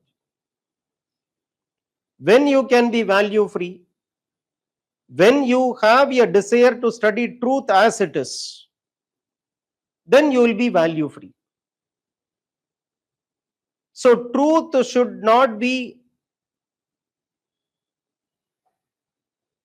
corrupted by your ideology. Your personal ideology, your personal preference, your cultural beliefs should not influence the research at all. It was positivism which demonstrated the possibility of value neutrality, and Durkheim is the best person to do that. How did he do that? In a study of suicide, he did that. He did not approach suicide with an emotional content. He went to study suicide by collecting data from many countries. 30 years data, spanning for 30 years, 26,000 cases of suicide he studied. Based on his observation of the statistical data, he generalized that suicide is not because of the mind, it is because of the suicidal current generated by the society, because there is a constancy in the rate of suicide. Whenever society is changing, suicide rate is changing. When society is not changing, suicide rate is not changing. So suicide is not a psychic act, it is only a social fact. A psychological phenomena, a mind-centric phenomena was studied as if it is an external reality through his value neutrality. Who? Durkheim. But non-positivism rejected this. Objectivity is impossibility. Why? Reality is just a mentality. Reality is not external. Reality is internal in character. Individual is seeing reality through his individual mindset. So for some, dowry may be evil. For few, dowry may be a tool for women empowerment. Individual opinion matters. Society is not a fact which is external. Society is internal to the mind of the actor. Society is only an imagination. Society is only an imagined group. So non-positivism rejected the possibility of objectivity. And many critics to value neutrality say that value neutrality means erosion of responsibility. It is erosion of responsibility.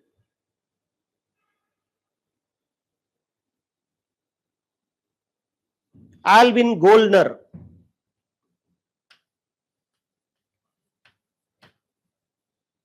says, in the name of value neutrality, R.K. Merton was a silent spectator to the American invasion of Vietnam. He rejected value neutrality. If you are value neutral, then you are supporting injustice silently. There are certain values which you should support. There are certain values you should oppose. You are a social worker. Knowledge is not for the sake of knowledge. Knowledge is to help the members of the society. So by staying value neutral, you are only a silent spectator to the evils in the society. Who says this? Alvin Goldner. Sociology is a political subject.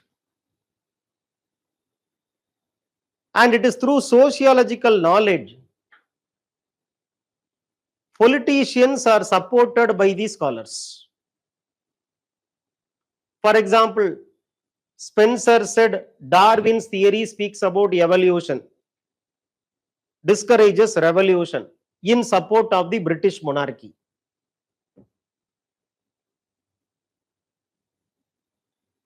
In fact, sociologists are preferring one type of value which supports the government as against other type of values which oppose the government. Feminism also criticizes value neutrality. In the name of value neutrality, sociology is supporting patriarchy. So feminism wanted sociology of women by women. That would be the conclusion you can write. We have discussed more how value neutrality is not possible and how value neutrality should not be preferred. Because you should support some values, you should oppose some values. By neutral to values, what you do? You will be a silent spectator to the all evils happening in the society, and that is not the role of sociology. Sociology will give theory so that common man's problem can be resolved. That is the social responsibility of sociology.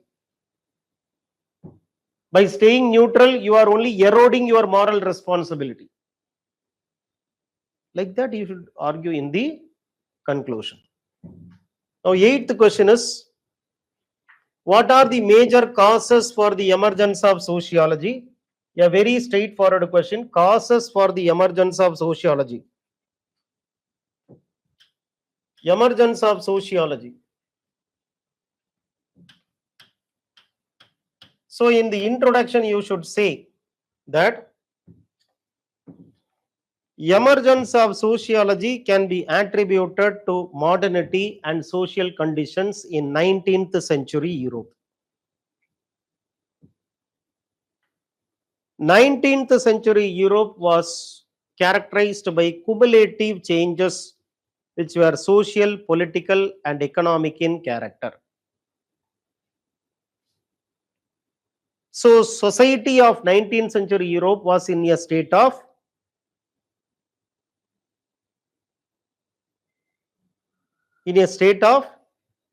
crisis because of modernity. Sociologists came to study this social crisis. Sociology came to study the social crisis, which resulted in crisis in sociology. They came to study social crisis, which resulted in crisis in sociology. What is the crisis in sociology? Two types of scholars coming, contesting against each other. One, liberal scholars who support modernity, and two, conservative scholars who oppose modernity. Liberal scholars looked at how science questioned religion through Renaissance. When science supported empirical knowledge, religion supported revelation-based knowledge. both came into contradiction with each other. And this war of thought between spirituality and rationality is called as Renaissance. So Renaissance scholars supported science as against religion, because for them religion is superstitious, whereas science is rational. Using rational thinking, man can solve his problems and get out of the world of darkness. That is what is meaning progress. The economic revolution created industrial mode of production, emergence of classes, free market economy, increased productivity, which was supported by economists like Adam Smith as a solution for inequality. But Karl Marx argued that capitalism is the worst anti-human system, increases inequality and poverty, and its resolution is through communism. The political revolutions like American War of Independence and French Revolution created democracy, constitution, equality, freedom, secularism, as opposed to monarchy and aristocracy. So political modernity gave new political institutions like parties, new values like freedom and democracy, new institutions like judiciary, and that contributed for the rise of modern Europe.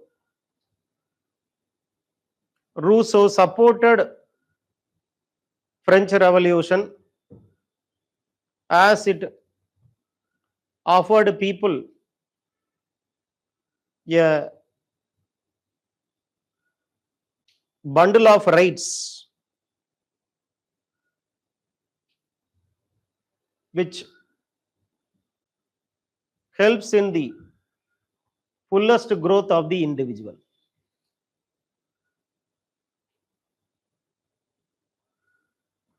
Political economic changes created cultural modernity, educational modernity,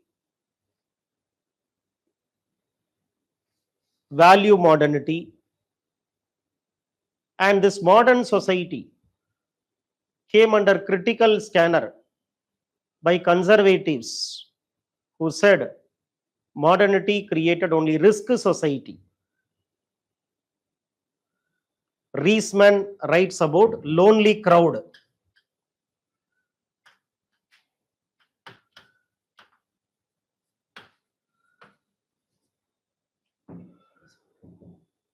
Ulrich Beck writes about risk society.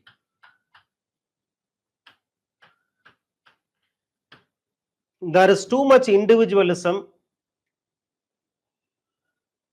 too much of greed, and therefore man has lost his happiness in search of prosperity. So conservatives wanted going back to the old society, which gave community feeling to all. On one hand, liberals say modernity is progress. Using science and logic, we can reconstruct a new society as a no poverty society. On the other hand, the conservatives said the new society is unfolding miseries in the life of the common man, and therefore it is better to go back to the past.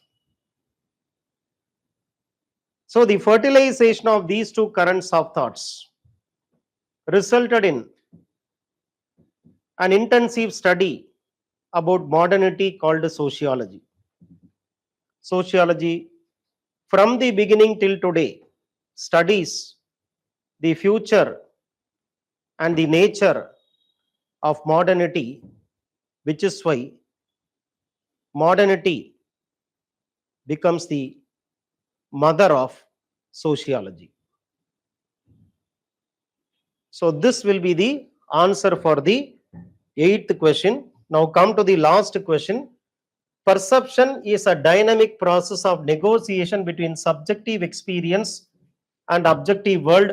How much can the statement above be vindicated? Substantiate with supportive arguments of scholars. Here I am going to use some new scholars.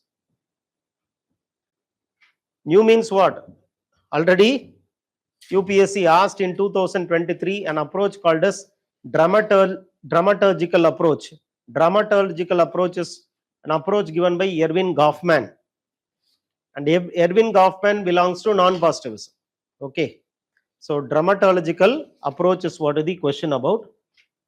Non-positivism is what is the question about. In this question, we will write the introduction. 9th question, intro will be what? Perception is the keyword or not? Go to this keyword. Perception is the keyword. Okay, then subjective keyword, objective keyword. 3 keywords I am underlining. Using these 3 keywords only, you are making a introduction for this question. Okay, now come to this introduction part. What is perception?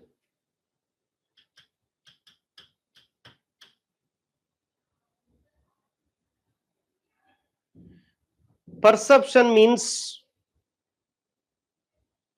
the process of screening, selection, organization, and interpretation of the stimulus to give a meaning to that.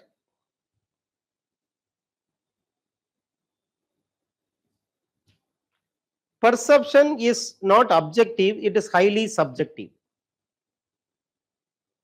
Because the individual is perceiving reality based on his interest, based on his values, based on his needs. So no perception will be a photograph of the reality. No perception will be a photographic representation of the reality. It is not a true picture of reality. Because perception is the mental act of the individual. So, reality is not what is existing outside you. Reality is how you perceive that.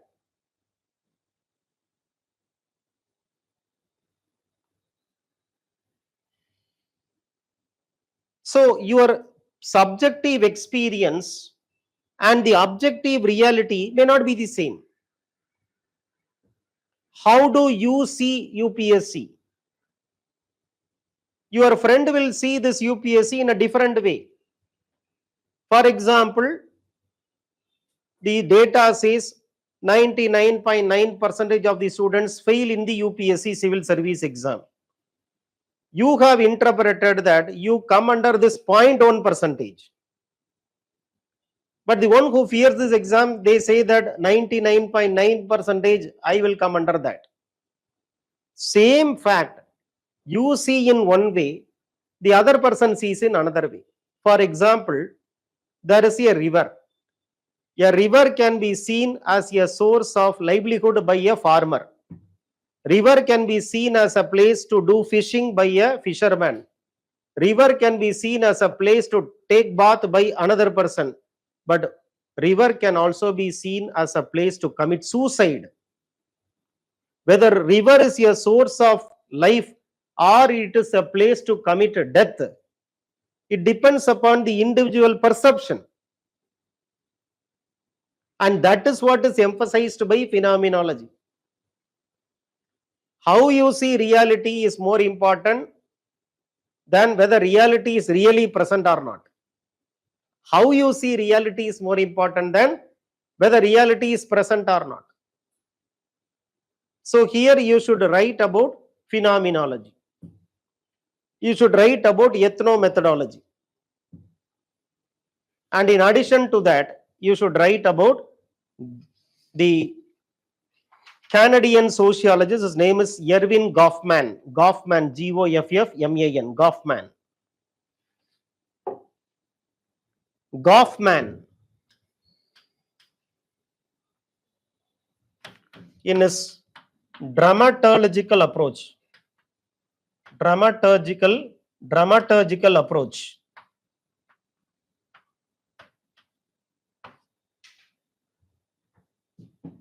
writes how individual's identity is not a psychological identity. Individual's identity is created by society. Individual's identity is not a psychological identity. Individual's identity is created by interaction with the society. He was influenced by whom? Mead only. Because Goffman is writing a book, The Presentation of Self in Everyday Life. He is writing a book, The Presentation of Self. The Presentation of Self in Everyday Life is a book written by Goffman. Here only he says individual identity is not a psychological entity. It is constantly made and remade because of interaction with the larger society. He says that we use some frames to look at reality. There is a mental frame which we use to look at reality. Sometimes these mental frames are given by society also. For example, how do you dress when you go to a party? How do you dress when you go to an interview? How do you dress when you are at home? There is a way of dressing or not. When you go to UPSC examination, you go in a formal dress. For example, men will go with a tie, suit and all. Will you wear shoe, tie, suit and all when you are at home? No. You wear your casual dress. But when you come out, you wear a proper dress. So there is a frame present. Through that frame only you are able to act, you are able to interact. And every culture is giving different frames. For example, in America, a student in the school or class should be very active, very participative. And they will appreciate a student for asking so many questions, for being very active participant. But if you go to China, they emphasize on discipline. The student should not ask a question at all. He should not be very participative in the class. He should be very silently listen to the class lectures. How men should dress, how women should dress, what type of food you should offer to your guest, what type of food you should eat on Saturdays, what type of food you should eat on rituals, what type of rituals you should do on a particular festival. Everything is having a framework, a frame, and you do use that frame. That frame is not always created by objective mind of the actors. They just simply follow it. He speaks about how in a stage we are all actors. Like Shakespeare says, no, world is a stage and we are all actors. He also agrees to that. World is a stage, we are all actors. See, when I am acting, I am on the front stage. There is a back stage as well. When I am on the front stage, I am acting as a teacher now. So there is an expectation in my mind that how a teacher should teach. There is an expectation from your mind that how a teacher should teach. So I try to present my image. I try to act in a way which you like, in a way which I like. Your liking and my liking will have to tally with each other. Otherwise, you and me will get disconnected. So in front stage, I will act according to the audience wishes. But in the back stage, I will be myself. I will be myself. For example, the waiter will be very polite when he is serving food to you. He will appear as if he is very hygienic. But in the backstage, he will drop some food particles, food items on the floor. He will take that thing, put on your plate, and he will present it very nicely in front of you. In front of you, in the front stage, the waiter will be very polite, but in the back stage, he will ridicule you, he will criticize you. என்ன மனுஷன் உட்கார்ந்து இப்படி சாப்பிடுறானே. So in different places, you will act differently. Right? And therefore, what you think and what is actually present may not be tallying with each other. You think that waiter is very polite. It is not like that. This topic also, this question also warranted you to write about C.H. Cooley's concept called as looking glass self. So you come to know what is the expectation of the society. You come to know what is the expectation of society by talking to you, by talking to others. So you develop yourself based on society.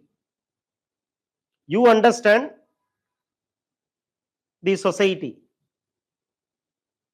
So it is your understanding that makes you as a member of the society. You understand that society understands in this way and you act accordingly. Understand this process. You understand that there is something called a society outside you and it is expecting this thing from you, and based on your understanding, based on your assumption, you act.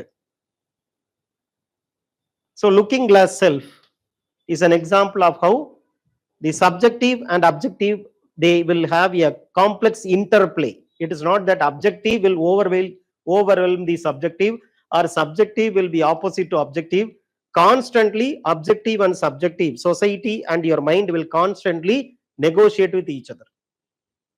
Cyber self, a new concept has emerged. You can write cyber self in the conclusion. Cyber self means what? That you are presenting your profile, you are presenting you in the social media platform. In the LinkedIn, you present as if you are a professional wanting a job. Your professional profile will be in the LinkedIn. Your casual profile will be in Twitter. In Pinterest, your artistic profile will be there. So you present yourself in 3 different digital formats in 3 different manners. Who are you then? Are you an artist? According to Pinterest, yes, I am an artist. Are you a professional searching for a job? Yes, according to LinkedIn, I am. Are you a person who is very casually interacting? Yes, in Twitter, I am a person who is casually interacting.